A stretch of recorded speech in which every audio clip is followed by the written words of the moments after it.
My name is Caitlin Euler. I'm the Assistant Director for Family Programs within the Office of Orientation and Family Programs, and we're very excited for you to join us for what is going to be the first webinar in a monthly series hosted by Orientation Family Programs. Every month we'll be highlighting a different office or service on campus here at George Mason, just to give you all as families and parents a good glimpse into what resources are available for you and your students. So we are excited today to have Scott Blevins, who's the Associate Director for Off-Campus Student Programs and Services, here to host our first webinar. And before I turn it over to Scott, I just wanted to put it out there that we will be taking questions throughout the webinar. So if you will just chat your questions in the bottom left box, you'll see a chat box there. If you have any questions throughout the program, feel free to type in those questions. I'll be moderating while Scott's speaking, and we'll get your questions answered. And if we can't answer them during the program, we'll be sure to answer them after in a quick Q&A session. So I'll go ahead and turn it over to Scott Blevins. Hey. Hi everyone, my name is Scott Blevins, and as Caitlin said, I am the Associate Director for Off-Campus Student Programs and Services here at George Mason University. As Caitlin said, we are happy to host this webinar as part of Family Programs and Services at George Mason University. Towards the end of our webinar, we are going to be talking a little bit more of an overview about what else Family Programs and Services offers, in addition to what the Office of Off-Campus Student Programs and Services can do for your students after they move off campus. A quick overview, we are going to be going a little bit in chronological order. We're going to be talking about considerations to think about before searching, questions to ask when you're actually out there at properties searching for off-campus housing, walking through our housing website, which is och.gmu.edu. So in the meantime, if you're looking for something to do while we're giving our webinar, please feel free to log on ahead of time to och.gmu.edu and create a username and login under guest, and you could kind of scroll along with us and maybe potentially look for housing. That website, just so you know, gets about 500,000 hits per year, so it's continually and constantly being updated with many of the local properties in the area, in addition to many of the actual realty companies in the area as well. We're going to briefly touch on signing a lease, what it means to actually be signing a lease, and some lease terminology to be looking for with you or your students. And then again, talking about at the end of our presentation, now that you actually live off campus, what happens at that point, and what happens in terms of the life of a typical off-campus student. Again, like Caitlin said, if you have any questions, please feel free to use the raise your hands button on our webinar series, or just go ahead and type your question, and Caitlin will either respond back to that or let us know what that question is so we can get it answered during our webinar period together.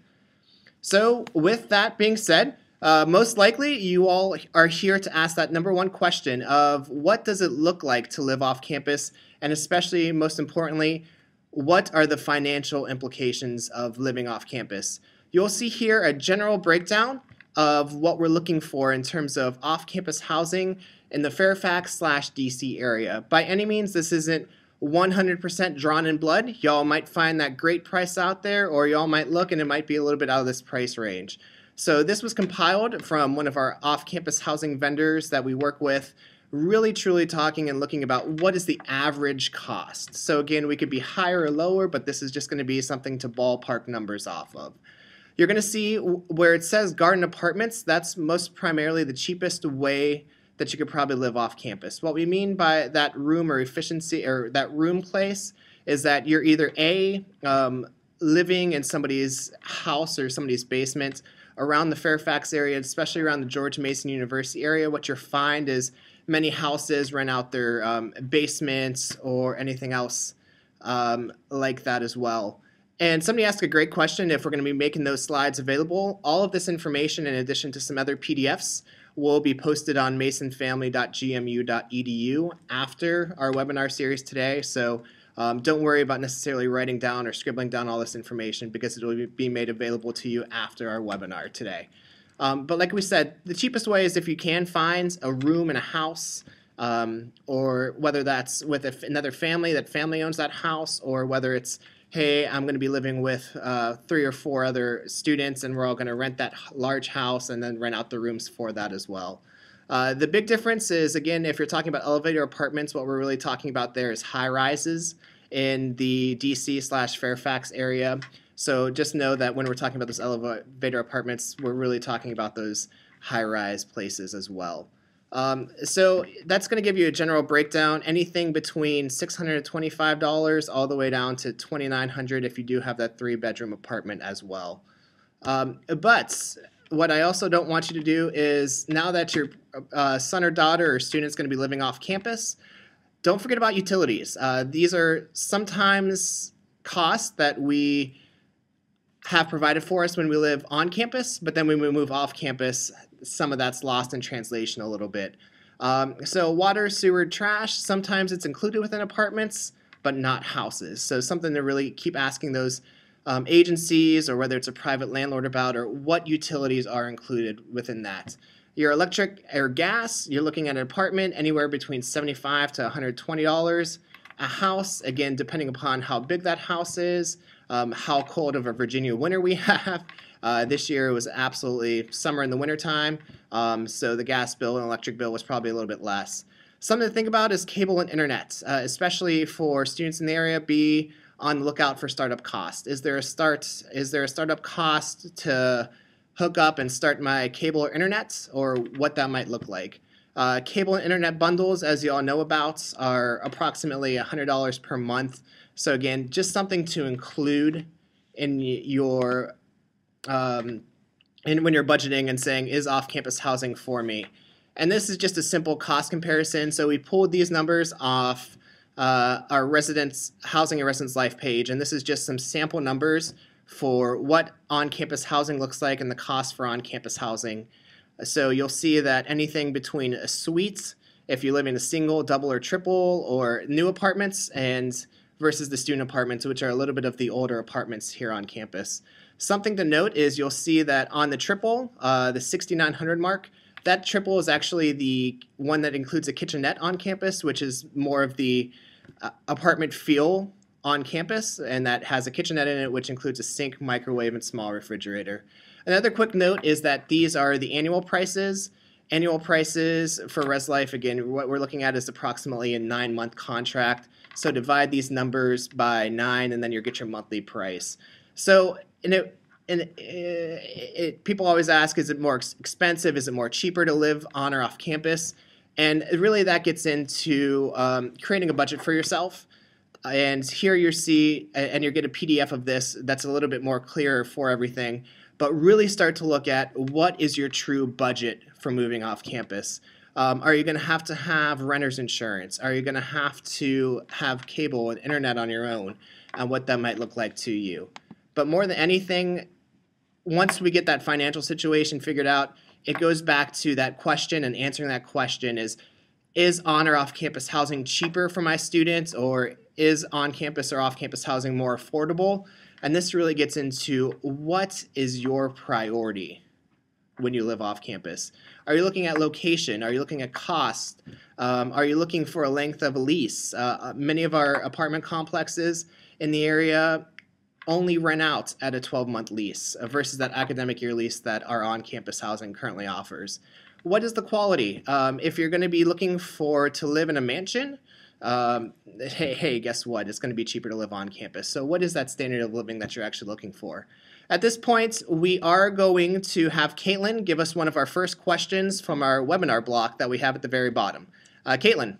All right, thank you, Scott. Our first question is, are off-campus leases usually for a full year versus 9 months? Again, the question that we had from our kind of fill-in-the-blank questions is, are most leases off-campus 9 or 12 months? And that's really dependent upon the complex that you're looking at. Again, some of our complexes are what we define as very student-friendly and will absolutely work with you for a 9-month lease. A lot of our individual private landlords that own the house, so they're just sort of kind of renting out their basement, they also know that primarily what they're going to be getting for that sublease or that lease is a student, so they're going to work with you for that 9 to 12 months. So that's definitely something that you want to be able to negotiate and making sure that you absolutely 100% look at when you're looking at signing a lease, or even when you're even looking at places to explore as well. And so we're going to keep moving along and talk about what questions to look for. And again, we answered that first question is, what is the length or term of the lease? Again, this one is really important for students. What we're looking for, and some of places are going to say, hey, we can't do anything with you unless it's at least a 12-month lease. And we have to be prepared to be able to say, okay, I can sign a 9-month or 12-month lease, meaning a lot of times we have to know what we're doing for the summer before we sign that lease. Or we just might have to say, hey, I'm sorry, I'm looking for a 9-month lease, and maybe lose that place. Again, what utilities are included? Some places, primarily if you're going to be going to an apartment, that water, sewage, probably going to be included within the rent. Private landlord, again, sometimes it is, sometimes it isn't. Do they have to help pay with those utilities? Definitely to ask. How much is the security deposit? Many a times, absolutely 100% that you're going to have a security deposit. How much is that security deposit ahead of time? And more importantly, what do I have to do to get it back?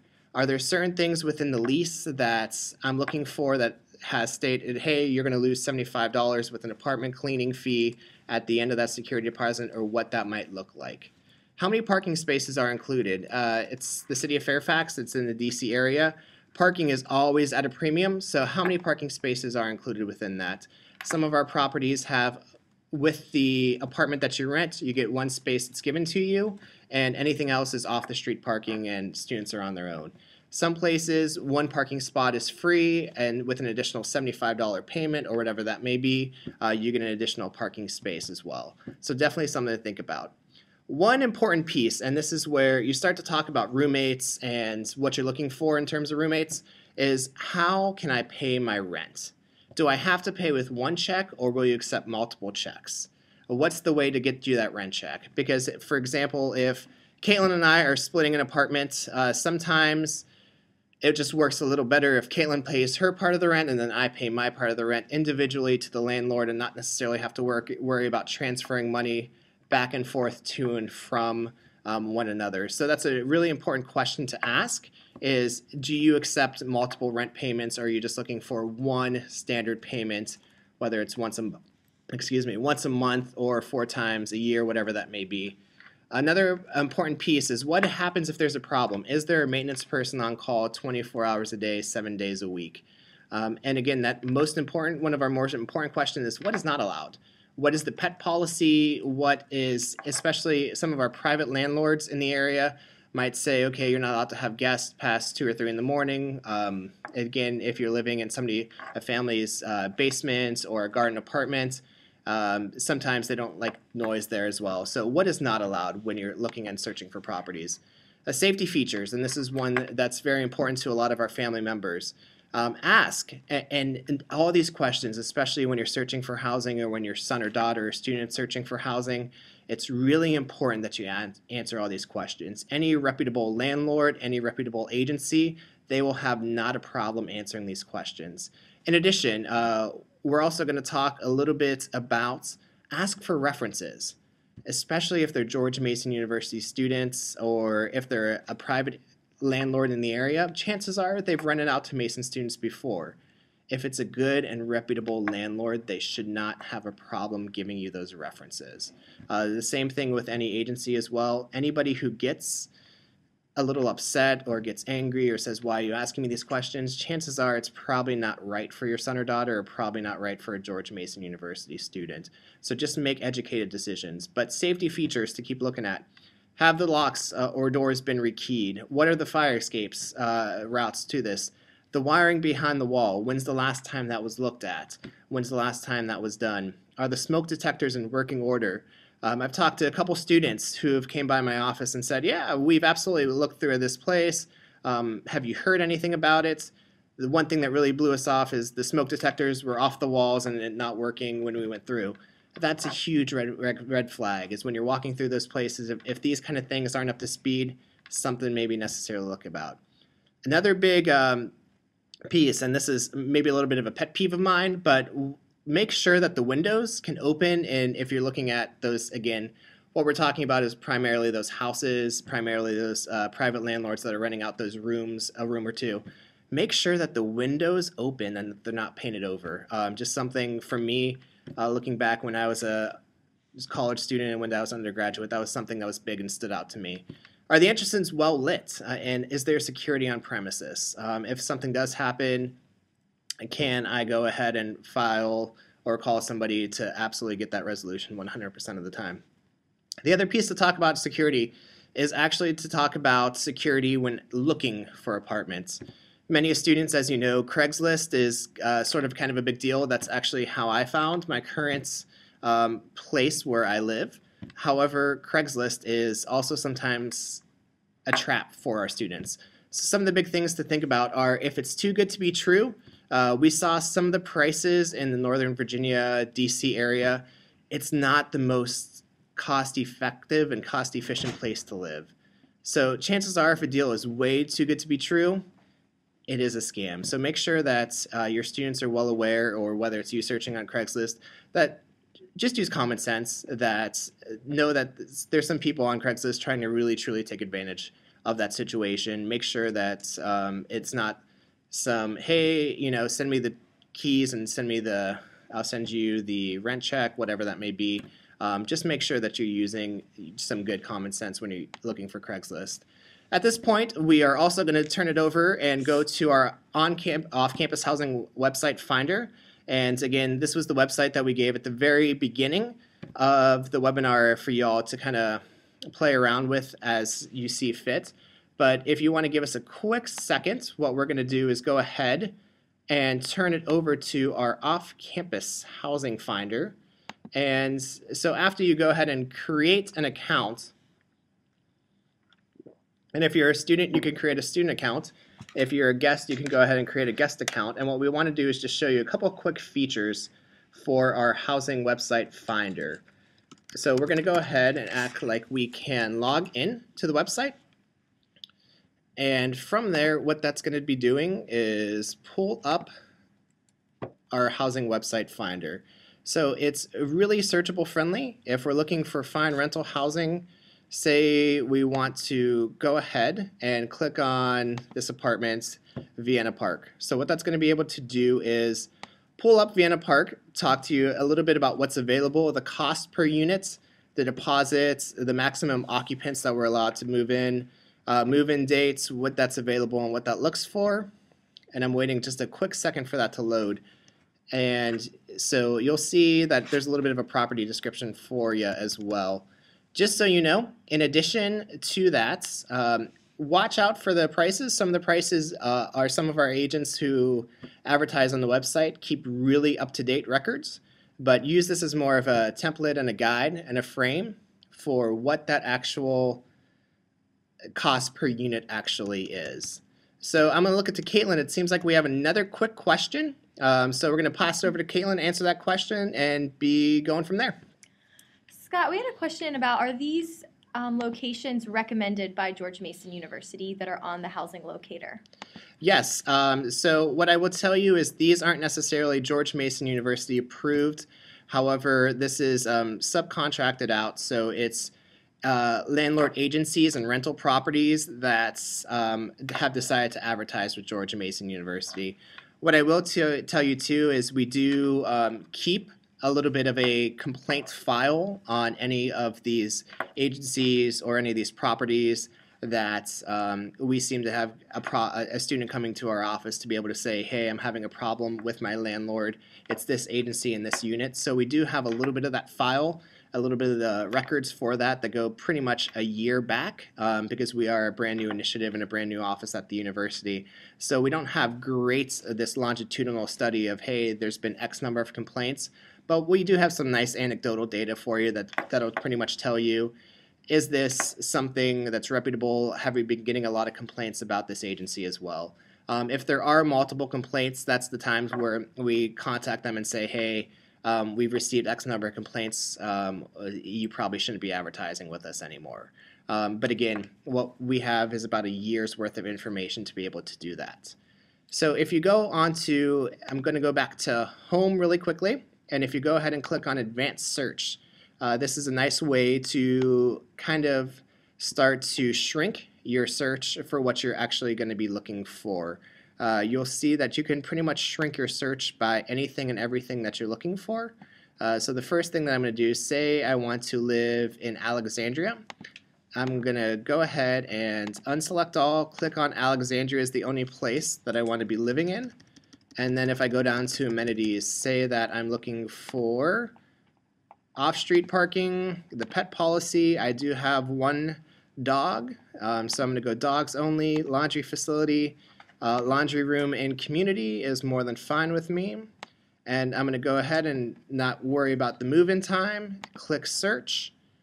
And what that's going to do for me is pull up some properties for me. Unfortunately, there's not necessarily an Alexandria, so I can go ahead and remove Alexandria for that, and then that's going to pull up some more properties for me. So, and in addition, it's just a good way to shrink down your search for what you're looking for and find out. You could search by price, search for anything else like that, and be good to go from there. One of the other tools that we want to really be able to highlight on this web page is our roommate finder. And our roommate finder, if you are looking for roommates, is a great way to search and look for roommates that are specifically at George Mason University. So if you are looking for a roommate, what you're going to be doing is go ahead and click on roommates. It's going to ask you to fill out a quick roommate profile that asks simple questions. What school or college are you at? What year are you at the university? A small description about that person, some living habits as well. And then as soon as you create a profile, you're going to be able to go ahead and search for those roommates. So if I want to go ahead and click on Carissa, for example, I could pull up her profile, her roommate profile. If I say, hey, look, she's clean, she doesn't smoke, she has no pets. If this is somebody who I want to live with, okay, great. I could add them to my favorites and actually go ahead and save that. Or I can go ahead and on this below, just type that person a message and say that I am interested as well.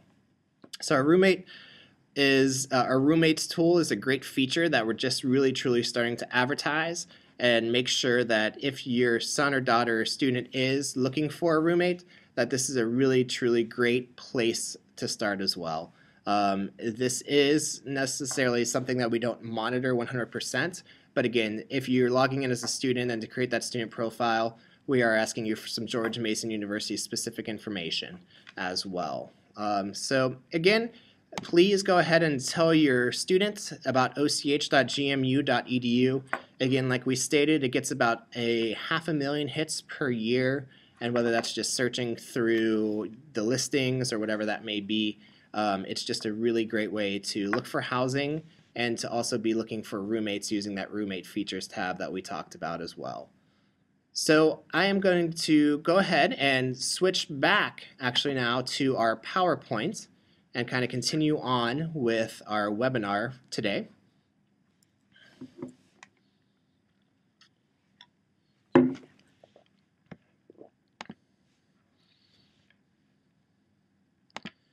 And next we're going to talk about signing a lease. And this is going to give a quick overview of just some language in the lease and kind of what you should be looking for when you sign it. Obviously, lease term. We've chatted a little bit about that previously, but really is how long you're under contract for. Are you under that 9-month academic year contract, or are you under that 12-month annual lease as well? Rent and charges, that just means, again, the amount and where you pay it. That where you pay it is going to matter. Some people, again, are really 100% on the line. Bottom line is I need that rent check by the 1st of every month, and I need it delivered and dropped off here. And if you are a day late, hey, that's cause for eviction or whatever that may be. Liability insurance. Are you required to purchase liability insurance, renter's insurance? Do you have to? Is it required as part of the lease? Some agencies, some private landlords are going to make you carry renter's insurance. And this is something to check with your current insurance. They might be covered. Your student, son or daughter might be covered under your current policy, or they might have to buy additional renter's insurance as well. Release of resident. What are the terms for me to end the lease if I wanted to? And more than likely it's going to come at some sort of penalty, whether it's your security deposit or your last month's rent, or what are the terms that the landlord could also end as well. Again, is there an eviction policy, or what are the terms for that eviction? Or also at the same time, just to make sure that your son or daughter or your student is covered, to make sure, hey, with a 60-day notice or with a 30-day notice at any time during the lease, a landlord could go ahead and break that for you. So just make sure that you're really looking at that release of a resident. Resident replacement and subletting, is it allowable under the contract? Some of our students sign contracts and then, hey, go and study abroad. And when they study abroad, a lot of times they find whether it's, hey, I have this friend who wants to move in for a couple months, but you have to find out, is that allowable? Are they allowed to be subleasing their apartment without landlord's approval? Or if they do have to get landlord's approval, what does that look like as well? Multiple residents, who is responsible for the obligations at the end of the day? Is everybody having similar responsibility and similar obligations? Or is it just one person, and that one person who signs the lease is responsible for everything? And then security deposit, again, really what we're getting at with that security deposit is, what is the upfront costs?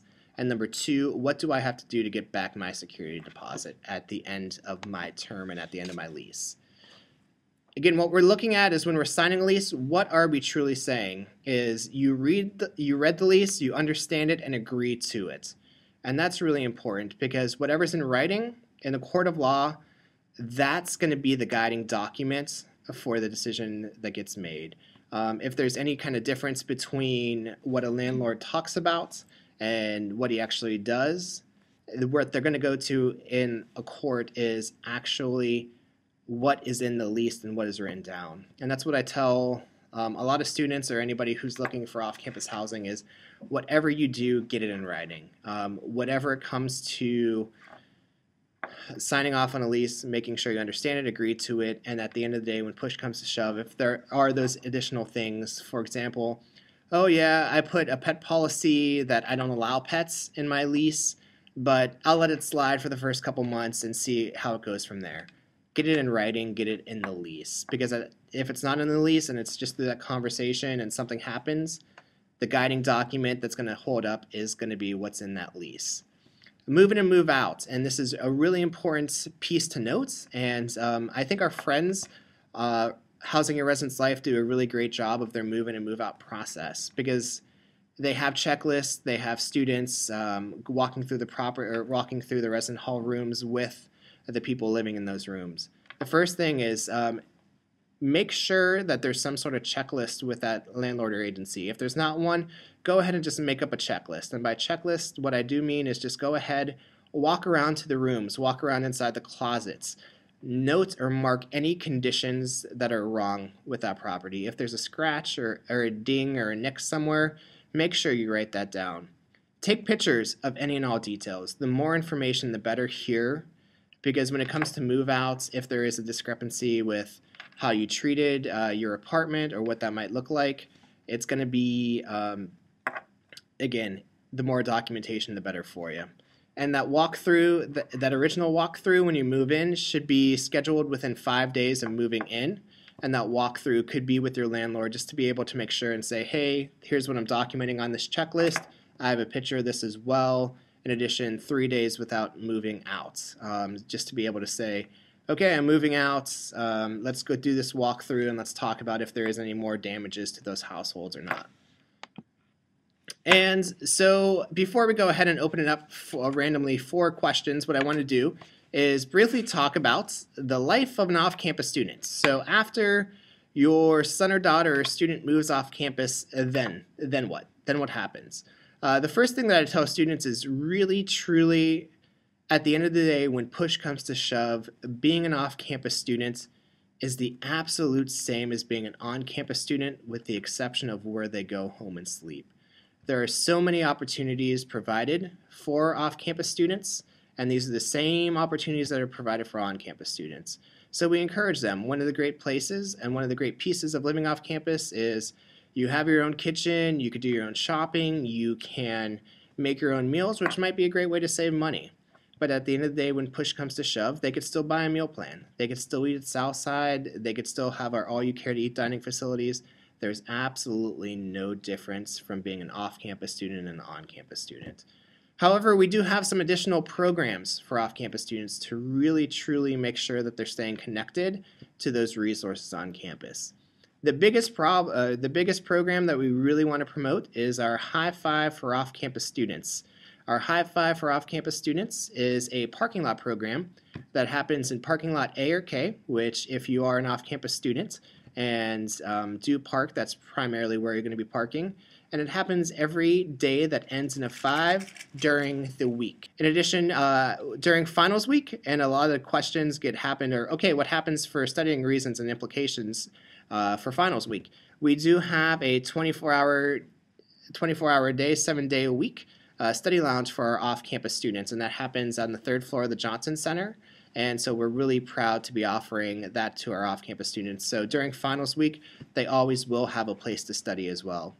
We do other supplemental program, everything from social programming called Guest for Gas, where it's more of a game show mentality where people go ahead and participate in a game show and we give away gas cards. To next year, we're going to be doing Guest for Groceries, where we're going to be giving out little supplemental grocery gift cards as well. In addition, we offer cooking classes, simple cooking classes to find out, hey, here's how to properly cut a vegetable, or here's how some simple cooking instructions as well. So we do have a vast offering for off-campus students, and we do have those kind of essential life skills, those cooking classes, those car maintenance, how do I take care of a car, and everything else like that for our off-campus population. And at this time, we are now going to go ahead and officially open it up for if you all have any questions for our webinar today.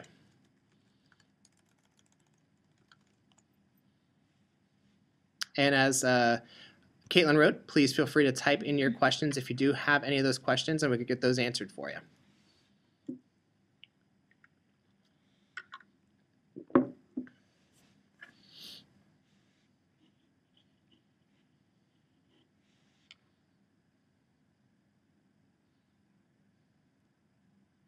We'll just give y'all 2 or so minutes to type in your questions, and if there's no questions, what we'll do is we're going to go ahead and kick it back over to Caitlin.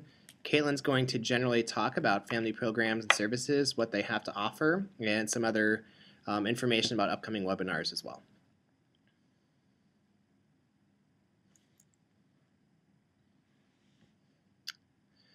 The question is, will this presentation be placed online? Absolutely, 100%. Yes, it will be. So you can find this presentation, and again, I think the main piece of what we're probably looking for in the presentation again, and there were some general, I saw some people be logging in as the webinar continued on, and some of the major important pieces to note is just, again, what we do have are just some general sampling of what off-campus apartments might cost or what off-campus houses might cost to live in. So we do have that general information for you. In addition, we have our general cost of utilities as well, and a simple cost comparison between on-campus housing as well. I'm looking down at the online chat option, which is if our students have additional questions, can they come and talk to you? Absolutely, 100%. And for that, you'll also find some of our information, not just for off-campus programs, but for family programs as well. Our website, which in full disclosure is kind of getting a rehaul and a revamp right now, so it's not the most up-to-date current website, but we really encourage our students to follow us on Twitter at Mason Off Campus, or join our Facebook group at facebook.com/offcampus. There is our general email address, and feel free to go ahead and write to that email address, and we constantly check that up to date to speed, and our website and our phone number is right there as well. Now, one thing to quickly note is that our office can be found in the Hub Suite 2500. So if our students looking to come and visit us for a walk-in appointment, or just to come and find out more information about off-campus housing, or to pick up some of these PDFs that talk about preparing a budget, that talk about what to look for when looking for off-campus housing, or considerations for roommates, well, we have those sheets available as well, so feel free to tell them to stop by the Hub Suite 2500. And again, this presentation will be made available at masonfamily.gmu.edu. And our next question that we have for our webinar is, are there apartment complexes that are serviced by the GMU bus system so a car is not necessary? What I will say is yes, some of our apartment complexes absolutely 100% have bus transportation system. That's going to be happening through the bus shuttle system that is the Gunston Go Bus. So if you go to transportation.gmu.edu, you'll find the bus schedule and where it kind of picks up from that. By any means, I don't want to necessarily plug any apartment complexes because, again, depending upon what you're looking for, you're going to find some that are better for your son or daughter or some for your student that are better than the others. But what I will tell you is I know we have a working relationship where we actually have some of our on-campus students leased out there is Fairfax Square, and some of the students who live there advocated through student government and advocated through our office to be able to get extended shuttle service out to Fairfax Square. So that's a little bit of a selling point if that's something that you're looking for, is that transportation, is we do have late night shuttle systems that run to Fairfax Square.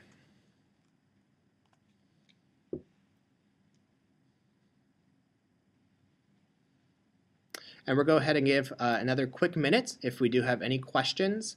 Other than that, again, Caitlin's going to be closing out our webinar today.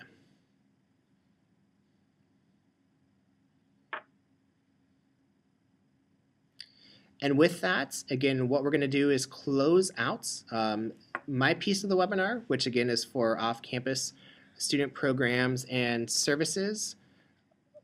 What will happen is Caitlin talking a little bit about family programs and services.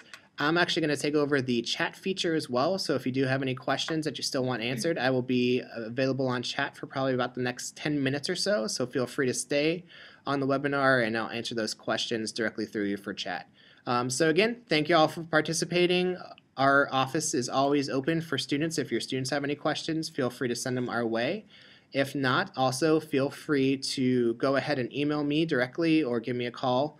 Or again, like I previously mentioned, I'll be on chat for about the next 10 minutes or so. So again, thank you all for your time, and here's Caitlin to close our webinar. All right, hello again, everyone. Thank you to Scott for hosting our first webinar today and telling us more about the services provided to off-campus students. I just noticed while Scott was speaking, our last slide was not updated appropriately, so you'll see off-campus contact information is listed twice under family programs. So I'll have Scott type in the family programs contact information. We do have a website which all of you visited today to join our webinar, and that's masonfamily.gmu.edu. And that's going to be a great resource for you all throughout the year, and we'll always be updated with different updates and reminders about programs or services that will be happening throughout the year. You can also, if you're on Facebook, you can also find us. We are the Mason Family Association. So please like our page. We also will have lots of updates and reminders. It's more of a daily update that we do on our Facebook page. So it's a great way to stay connected and to find out about the resources that are going on, not just in our office, but also across campus. If you ever have any questions specifically related to family programming, you can email us at families@gmu.edu. So we'll get Scott to type that in. And then our phone number, if you have any questions, we encourage you to call us. If you don't know who to contact or you just need a quick answer, we would love for you to call us at 703-993-2475. So thanks to Scott for posting all of that information over on the chat bar. Just wanted to end our time together today by saying this is the first of webinar in a monthly series we will be hosting in our office. And so look out for some information in April about our next webinar. We'll be bringing you highlighting different programs and services on campus so that you all as family members and parents are in the know and knowledgeable about what services we provide to students and families here at George Mason. So this recording, as well as the PowerPoint, will be available on Mason Family's website.